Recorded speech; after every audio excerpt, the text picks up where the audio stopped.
The Behringer X32 made its debut in 2012. As I post this video, it's been out for just over a decade and it's still going strong.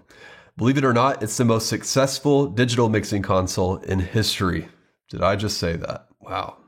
It took me 2 years to work up the nerve to go buy one. I was quite skeptical. I mean, it is a Behringer product after all. But 8 years ago, I reluctantly purchased an X32 and guess what?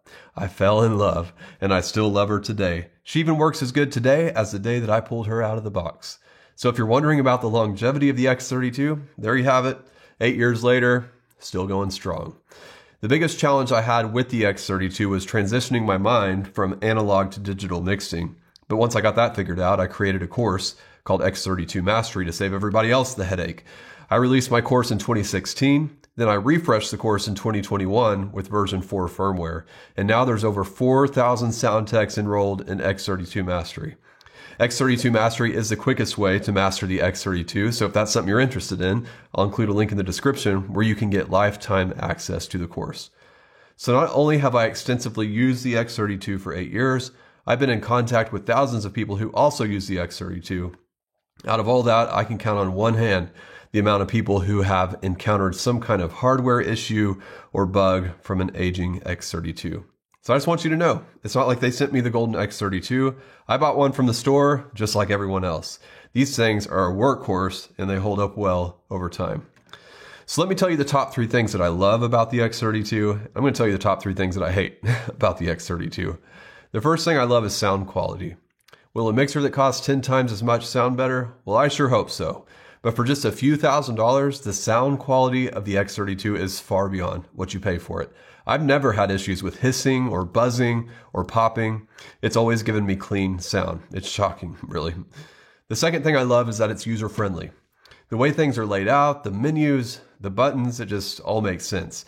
Every time I bring on a new sound volunteer, they figure out how to use it in no time. Now, I'm talking about the main functions you use each time you mix, like EQ, compression, gating, monitor mixes. All of that is just easy to use. But the more in-depth functions like routing, not so easy to use. I'll talk about that more in the things that I hate about the X32. The third thing I love is the ability to save your settings. You can save everything on your mixer. You can save just one channel so that your rotating musicians have their own preset. You can save specific settings for each channel. You can copy and paste EQ from one channel to another. I tell you what, this saves a lot of time and headache. You can let other churches use your mixer. You can let the youth group use your mixer. And then in just one click, it's all back to where it was.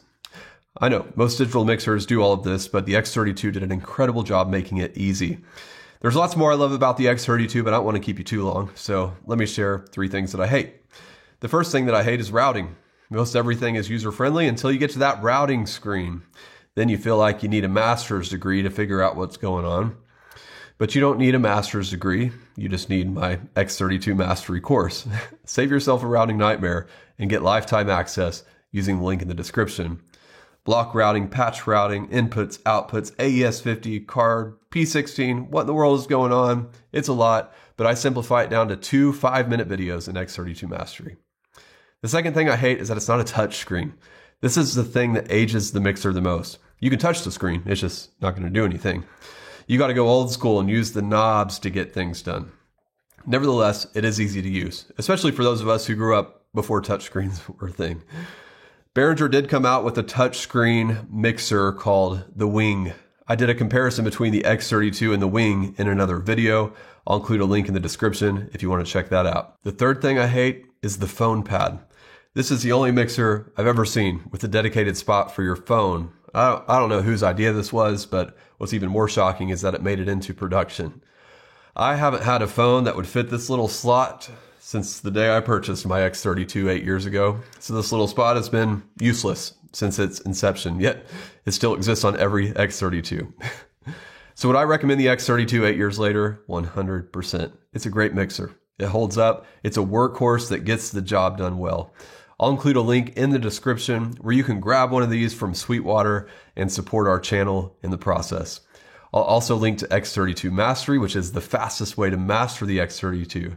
And hey, if you'd like me to see me create a mix from the ground up using the X32 and hear what it sounds like, subscribe to my inner circle.